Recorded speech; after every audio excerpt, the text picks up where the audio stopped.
Friends, welcome to my YouTube channel. Friends, आज आपण unsymmetrical I सेक्शनचा मुवमेंट ऑफ इनर्शिया काढायचा आहे. ओके फ्रेंड्स, आपल्याला अनसिमेट्रिकल आय सेक्शनची फिगर दिली आहे. प्रॉब्लेममध्ये काय सांगितले, find the movement of inertia of the following unsymmetrical I section about X and Y axis passing through the सेंट्रॉइडमधून X and Y axis pass होते असं सांगितले प्रॉब्लेममध्ये. ओके, तर आपल्याला ह्या आय सेक्शनचा मुवमेंट ऑफ इनर्शिया फाइंड करायचा आहे. ए जो सेक्शन आहे त्याचा आपल्याला फर्स्ट एक सेंट्रॉइड घेऊन त्याचा मुवमेंट ऑफ इनर्शिया काढायचा आहे. तर आपण स्टार्ट करूया. आता हे आपल्याला आय सेक्शन दिलं आहे, तर त्याचा आपण सेपरेट पार्ट करून घेऊया आधी. त्याचे रेक्टँग्युलर हा फर्स्ट पार्ट झाला, हा सेकंड पार्ट झाला, ओके, हा थर्ड पार्ट झाला. हे आपल्याला थर्ड पार्ट भेटले रेक्टँग्युलरचे. आता रेक्टँग्युलर 1चा आपण काय करायचं, पहिल्यांदा रेक्टँगल 1चा आपण ह्याचा एरिया काढून घ्यायचा पहिल्यांदा. Okay, A1 is equal to 100 into 20. आपला एरिया किती आला आहे, 2000 mm स्क्वेअर. आता आपण ह्या पार्टचा आपल्याला सेंट्रॉइड काढून घ्यायला लागेल, जो की वाय ॲक्सिसवरती कोइन्साइड होणार. त्यासाठी आपल्याला पहिल्यांदा वाय ॲक्सिस मार्क करावे लागेल. ओके, वाय ॲक्सिस मार्क करून घेऊया आपण.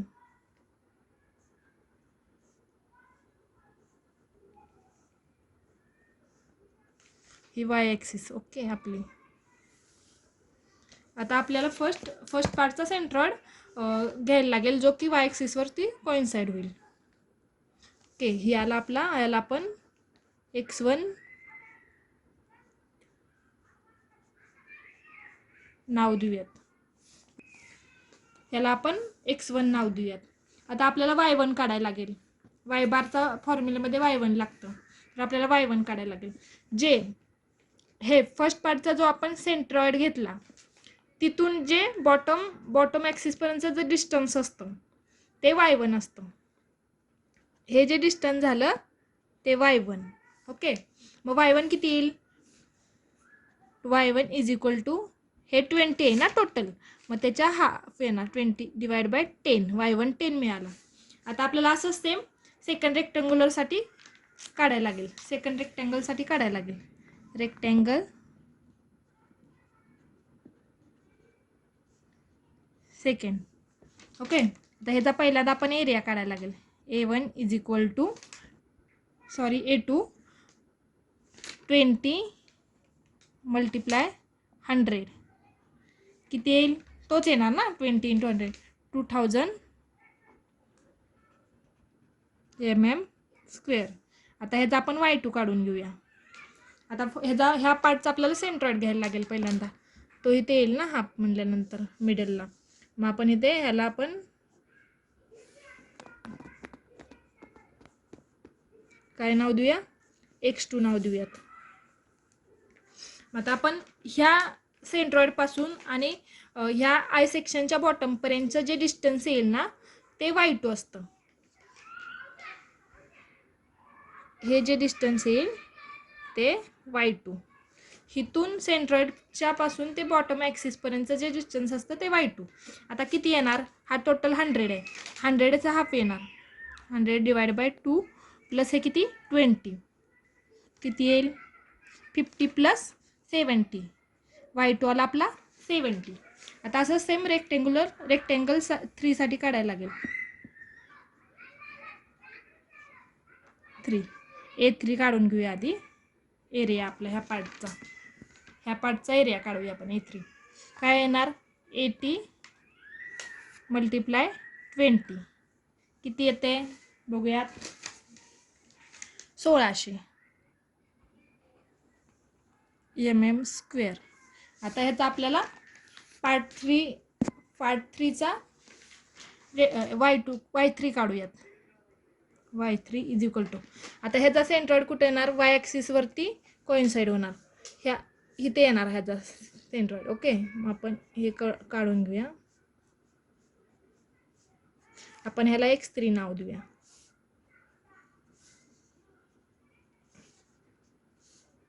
आता इथून जे डिस्टन्स येते ह्या सेंट्रॉइडपासून ते बॉटमपर्यंत ह्या हॉरिझॉन्टल ॲक्सिसपासून बॉटम ॲक्सिसपर्यंतचं जे डिस्टन्स असतं ते y3 किती येत आहे ते बघूया. आता बघा, आता हे 20 आहे, हे 20 आहे, 20च्या हाफ येणार प्लस हे 100 प्लस हे 20 किती येणार आहे ते डिस्टन्स 20च्या हाफ म्हणजे 10 प्लस 100 प्लस 20 म्हणजे 130 येणार ना. ओके, आपल्याला y3 मिळाला आहे. आता आपण याचा काय काढायचा, y बार काढायचा. y बार का काढायचा, ह्या पूर्ण सिमेट्रिकल अनसिमेट्रिकल आय सेक्शनचा आपल्याला सेंट्रॉइड मिळेल.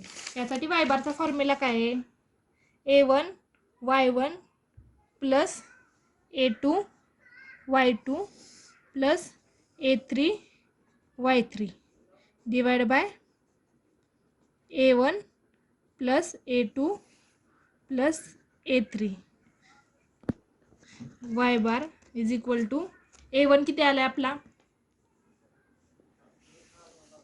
2000 इंटू y1 किती आहे 10 प्लस a2 किती आहे आपला 2000 इंटू y2 किती आहे 70 प्लस a3 किती आहे 1600 इंटू y3 130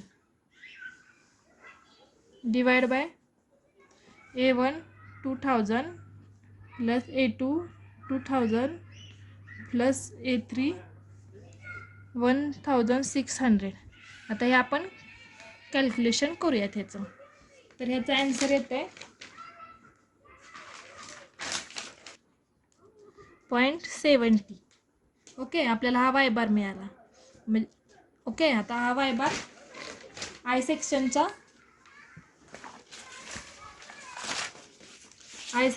आता 65.71 आलाय ना.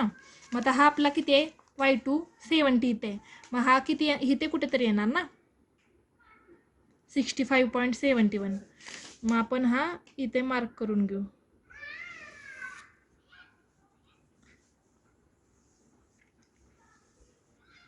ह्याला आपण न्यूट्रल ॲक्सिस नाव देऊ.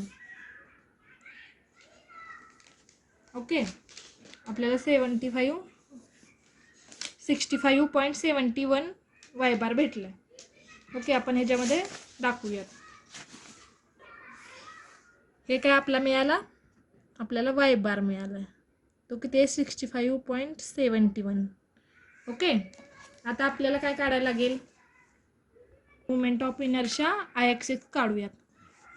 ओके, आता ह्याचा आपला फॉर्म्युला काय आहे, IXX is equal to IXX1 plus IXX2 plus IXX3 आपला फॉर्म्युला आहे. इथे आपण पॅरलल ॲक्सिस थेरम यूज करतो. तर त्याचा फॉर्म्युला काय आहे, IXX1 is equal to IG plus A1 H1 square. आता फर्स्ट रेक्टँग्युलरसाठी BD cube upon 12 plus A1 H1चा स्क्वेअर. आता B किती आहे फर्स्ट याचा पार्टचा 100. ओके, इंटू D काय आहे 20चा cube divide by 12 plus area किती आला आहे आपला 2000 आला. मल्टिप्लाय. आता H1 कसा काढायचा ते बघूयात. बघा H1 ओके, हे y बार जो आला आहे ना आपला हा y बार, आणि हे y1चं जे इथलं y1 आणि y बारचं जे डिस्टन्स येतं ते H1 येतं. ओके, हे H1. ओके, मग काय येणार y बार मायनस y1 ती किती येते बघूयात. आपला y बार किती आहे 65.71 मायनस y1 किती आहे 10. किती याला H1 55.71. ते आता फॉर्म्युल्यात व्हॅल्यू पुटअप करूया. 55.71 चा स्क्वेअर. आता यांचा आपण आन्सर काढूयात. ओके, हा आपल्याला IXX1 मिळालेला आहे. असाच आपण IXX2 काढूयात. IXX2 is equal to BD cube upon 12 plus A2 H2 चा स्क्वेअर. आता आपल्याला H2 काढायला लागेल. H2 कसा काढायचा? आता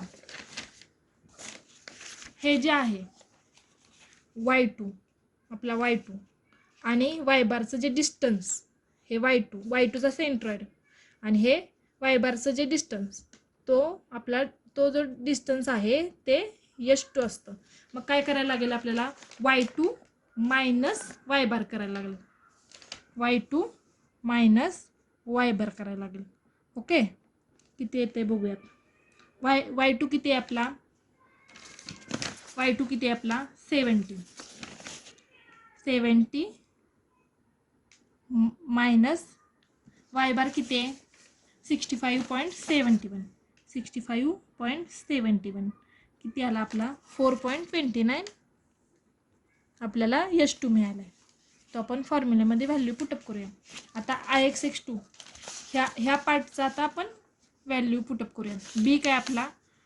20 इंटू D काय? 100चा cube divide by 12 plus A2 किती आलेला आपला?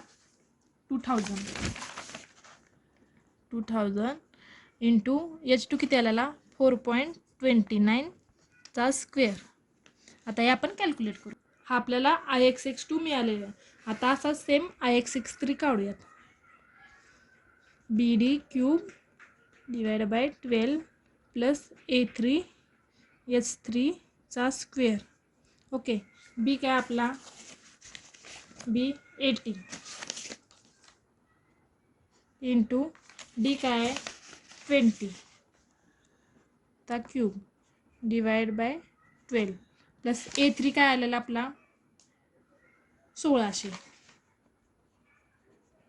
इंटू H3 काढायला लागेल आपल्याला. H3 इज इक्वल टू आता H3 काय? जे Y3 आले आपला Y3 म्हणजे थर्ड पार्टचा सेंट्रॉइडपासूनचं जे डिस्टन्स ते Y बारपर्यंतचं जे डिस्टन्स म्हणजे हे Y3 आणि Y बारच्या सेंट्रॉइडचं जे डिस्टन्स ते इथून ह्या सेंट्रॉइडपासून Y बारच्या सेंट्रॉइडपर्यंतचं जे डिस्टन्स ते H3 किती येणार? आता Y3 minus Y bar is equal to किती येणार आपलं? Y3 मायनस Y बार केल्यानंतर आपल्याला H3 मिळालं आहे 64.29. ते आपण फॉर्म्युल्यामध्ये पुटअप करूया. चा स्क्वेअर. आता त्याचा आन्सर येते IXX3 मिळाले. आता आपण calculate of movement of inertia काढूया IXX चा. IXX1 plus IXX2 plus IXX3. आता आपण इथे व्हॅल्यू पुटअप करून घेऊ. हा आपल्याला IXXचा मुवमेंट ऑफ इनर्शिया मिळालेला आहे. आता असाच आपल्याला IYYचा मुवमेंट ऑफ इनर्शिया काढायला लागेल. IYYचा पण सेमच फॉर्म्युला आहे. Plus IYY2 plus IYY3. Okay friends, इथे आपल्याला पॅरलल ॲक्सिस थेरमचा यूज नाही होत बिकॉज वाय ॲक्सिसवरती आपले सेंट्रॉइड कोइन्साइड होतात. म्हणजे वाय ॲक्सिसवरती तिन्ही सेंट्रॉइड पास होत आहेत. त्यामुळे हॉरिझॉन्टल ॲक्सिसचे जे H1 H2 H3 आहेत ना ते 0 येतात. ओके, तर मग आता आपली जी पुढचा जो पार्ट आहे ना हा जो पार्ट असतो ना A3 H3 किंवा A1 H1 तो पार्ट 0च येणार ना H1. त्यामुळे त्याचा फॉर्म्युला येणार आपला DB cube upon 12 plus DB cube upon 12 plus DB cube upon 12. Okay, आता आपण ह्याच्यात व्हॅल्यू पुटअप करूयात. ह्याच्यामध्ये आपण व्हॅल्यू पुटअप केल्यात.